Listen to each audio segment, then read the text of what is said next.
everyone, and welcome to this focus session where we talk about channel digitization and expansion with Aitchison of COPC. Enjoy! One compelling force that shapes the future of CX is the evolution of the customer journey. It is constantly transforming, and more than ever, companies are expected to respond almost instantaneously to the ever-shifting customer demands.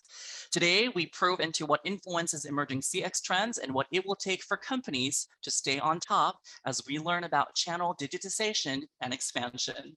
Today, we are joined by CX expert with great expertise in Asian and Australian customer contact operations.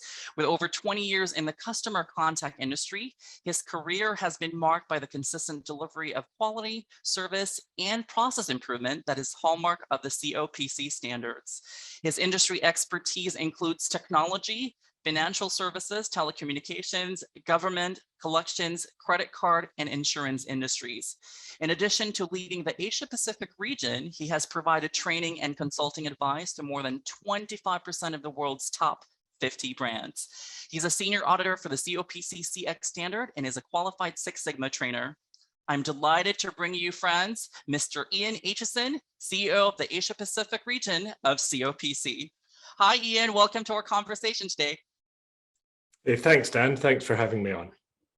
Well, we are delighted to be having you on board, and I'm sure that this conversation that we will have today will be an engaging one and truly something that we can learn from. So I do have a series of questions that I'll be asking you, so I hope you're ready. Okay. All right, I'm going to start with the first one. What are the new channels on the rise and which specificities for each in the CX journey? New channels on the rise, that's an interesting question. So when we look at how people interact with organizations, that you can break down these different channels into the human-assisted channels and the self-service channels. And the human-assisted channels are things like telephone, email, web chat, or maybe even in person. The self-service channels include things like mobile apps, web self-service, kiosks, etc. And more and more organizations are trying to put their self-service channels in front of customers. Now, at the moment, phone and email are still the most popular channels, but it is changing. And so our research is telling us that whilst they are still the most popular channels, people are moving away from them. So people are moving towards web chat, they're moving towards messaging services, they're moving towards video, and they're moving towards self-service technologies. Thank you for sharing that, Ian. You know, it's nice to know that there are different channels. Why are people moving to those different channels? I'm interested to know. Well, a lot of it is about whether customers can get their issues resolved in those channels or not. So we asked a few thousand customers around the world about what their preferences were around why would they use different channels. And some people, for example, just want to talk to a person, so they continue using the phone. Some people are looking for convenience, and convenience though means different things to different people. But what we have found is a lot of people are really just wanting to get their issue resolved. And so they are using the most convenient channel that they can to get their issue resolved. And most issues that people have to contact an organization about are quite simple issues. So if it's a simple issue and they're looking to get their issue resolved, they're quite often going towards the self-service technology. And throughout COVID, people have got much more used to using video, plus the rise of messaging systems and web chat mean that people are finding those channels much more convenient. One of the things that organizations need to be careful about, though, is not to try to force people to move to new channels, because we know that when people are forced into channels, they're generally less satisfied than when customers choose to go to a new channel. Thank you, Ian, for sharing. It's very interesting that people are now moving, or organizations are now moving to the self-service technology. My second question is, which of the current channels in the CX journey do you anticipate to sunset, and why? Well, before I answer that, I'll go back to what I said at the beginning about phone and email are still the most popular channels. In fact, customers prefer to deal with a human, and that preference at the moment is about 9 times as much as they prefer to deal with self-service technologies. However, as the younger demographics are getting used to self-service technologies and self-service technologies are getting better, people are beginning to move away from phone and from email. So probably the 3 main channels that preferences are moving away from. So you might say are sunsetting, but I'll put a caveat on that. I don't think these channels will ever disappear entirely, is phone, email, and in-person face-to-face. Now, in-person face-to-face, we can understand that around the world, COVID has impacted the ability for people to meet face-to-face. And that might be one of the reasons why that channel is reducing. But phone and email, it's interesting that those are reducing. Email seems to be reducing in popularity because its issue resolution, and certainly its first contact resolution rate, is lower than some of the other channels. And I think that's because it is what we would call an asynchronous channel. So you send an email, you have to wait for a response. If you want to continue the discussion in email, you send another one back. Whereas things like web chat or video or self-service technology, or indeed the telephone, are synchronous. So that a conversation happens there and then, which increases the ability to get the issue resolved in that first contact. Now, people are moving away from the phone because they're finding the other channels more convenient. They don't want to necessarily wait in queues, although people have to wait in queues on web chat as well if there's not somebody available. But the phone queue is quite visible. People are not so happy with that. But what we are finding is, although people are moving towards self-service and they're moving towards web chat, those channels are not yet able to resolve all issues. And so phone, although it's reducing in popularity, is still the go-to channel at the end of a multi-channel journey. You know, if a customer starts off in self-service technology, only half of those customers can resolve their inquiry in self-service technology or end their journey there. So they end up having to use phone in the end as it is. And that's why I say, although they're becoming less popular and they do appear in the data to be sunsetting away, I don't think they will ever disappear. Thank you. You did mention that people are moving away from this channels, phone and email. My follow-up question on this, Ian, is how can companies prepare for this, the advent of these channels not being relevant as before? Well, it's more about preparing, it's more about preparing for the new channels to be able to resolve customers' issues than to be prepared for moving away from the old channels. And so at the moment, if a self-service channel is unable to resolve the customer's issue, that customer is much less likely to even come back to self-service to try again. So we've got to get our knowledge management right. We've got our processes right. We've got to make sure we're looking at the whole customer journey to make sure that self-service can have an intervention where needed, and the customers can get the information they want from using the self-service technologies. Same thing with web chat, same thing with messaging systems. You have to seduce customers into using those channels. You can't just put those channels in front of the customers and expect them to use them. It's like when self-service checkouts were first brought into supermarkets, or self-service at an airport, a lot of customers were unfamiliar or weren't comfortable using the self-service. Right. And if we had just forced them to use it, they'd be unhappy with it. And so at the beginning, quite often you would have airline staff at the self-service kiosk, or you would have supermarket staff at the self-checkout at the supermarkets to help people, to teach them how to use it and to make sure that they could use it properly. that's seducing people into using the self-service. And it's about thinking that it's improving the customer service rather than having this self-service that's a cost management approach.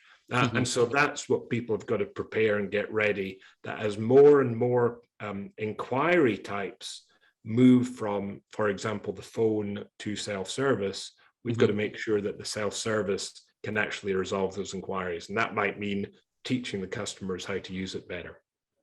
Thank you, Ian. Any tips that you'd like to give to the audience on how companies can do that? How can they seduce their customers to do the switch and use the channels? You have to identify why customers want to use these channels. And one of the main reasons for using the channel, in fact, the main reason for using the channel is to get an issue resolved. That is the key driver of customer satisfaction. Get the issue resolved. And the closer to the beginning of the journey that you can resolve that issue, and what I mean by that is not resolved after 2 contacts or 3 contacts or 4 contacts, but resolved in the first contact, the more satisfied those customers will be. And so the only way you can seduce people into using new channels is to make them at least equally as effective from a resolution point of view as the sort of traditional channels of the telephone. If people use it and it doesn't give them what they want, they will not use it again. And so forcing people to use a channel that they don't like will drive dissatisfaction. Thank you. It's nice to be reminded, going back to the basics, that it's resolutions that really matters to a lot of customers, and to really make it effective, we have to really focus on that. My next question, Ian, is how is omnichannel performance measured? That's quite a big question. It's a good question, but it's quite a big question. I suppose it depends what we mean by omnichannel, and also it depends on what we are measuring. So most organizations now provide multiple channels for customers to interact with them. And so what we're really trying to measure is how well are we managing those channels from a customer satisfaction point of view, from a cost point of view, from what we at COPC call service, but might be thought of as speed, and efficiency, quality. So you really have to take a broad 360-degree view of performance to be able to measure an omni-channel operation. But fundamentally, the only thing that matters in customer experience operations is the customer experience. And fundamentally, the only person who actually matters in that measurement is the customer themselves. So we have to make sure that we are measuring the customer experience of customers who have to use these multiple channels, if they're using multiple channels. So how do you measure the performance of an omni-channel operation? Well, you have to measure how the customer feels. And so net promoter score, customer effort, customer satisfaction, those are all emotional measures of how the customer feels. They're all very closely linked. I wouldn't say that one is any better than another. It depends how you word the question and when you ask the question. But measuring the customer's emotions, but how they felt with their omni-channel experience is probably the most important thing. Thank you, Ian, for answering that question. It's really nice to know that it's still, the backbone is still human connection, understanding our customers, and as you said, measuring how the customer feels would be the way to go about this. Thank you. Now, it's not only down the human connection, because how the customer feels is based on their perception of what they think the experience is going to be, with how they actually, their expectation with their actual perception of it. And so you can deliver great customer experience through self-service, as well as through human-assisted channels. But if self-service goes wrong, customers are really unhappy. Whereas if the human-assisted side goes wrong, at least the personality of the people can go some way to mitigate the disappointment. So human connections are still important. Thank you for adding that. The very interesting conversation, Ian. Now, what excites you the most in CX? What's the future for CX? What's the future for CX? Well, we will continue to move towards self-service that's getting smarter, that's having artificial intelligence embedded into it, so that customers will be able to solve their problems easier. We are also, though, so customer experience is made up of a number of different things. It's made up of the product experience, the interaction experience, I suppose the pricing plays part of it. And the interaction experience is what we've been talking about here. And that takes up a big part of what drives the overall customer experience, but so does the product quality. And so two things that I'm looking forward to is how the interaction experience is being improved. And that's through some of the providers getting better at it, through the technology getting better at it, through the embedding artificial intelligence both into agent assist aspects as well as customer assist aspects. But I'm also really looking forward to how the products we use themselves are going to continue getting better. And maybe that means that there's less need for interaction experiences. Now, I think there will always be a need for customer interaction, but I'm looking forward to seeing how the product experience and the interaction experience are both improving over the next 5, 10, 20 years.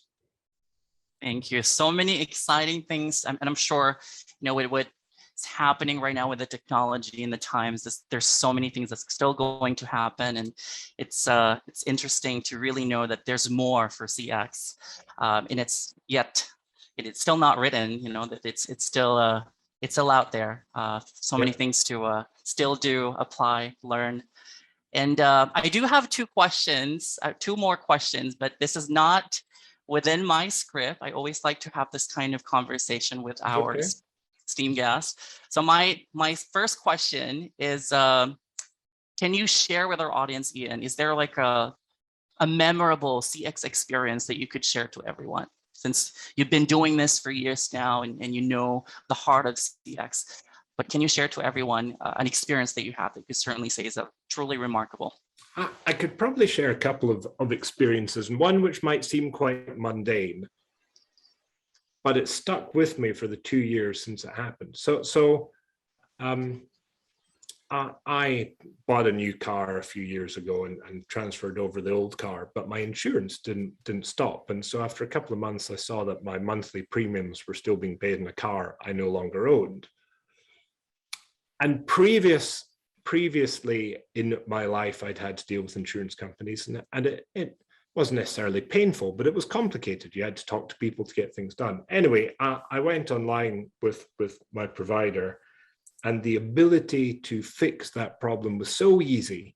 It literally took seconds. And I was blown away by how something that just a few years before had been so complicated could be made so easy. So that it's not memorable, it's not exciting, it's about canceling an car insurance product. But the fact that it was so easy stuck with me as memorable.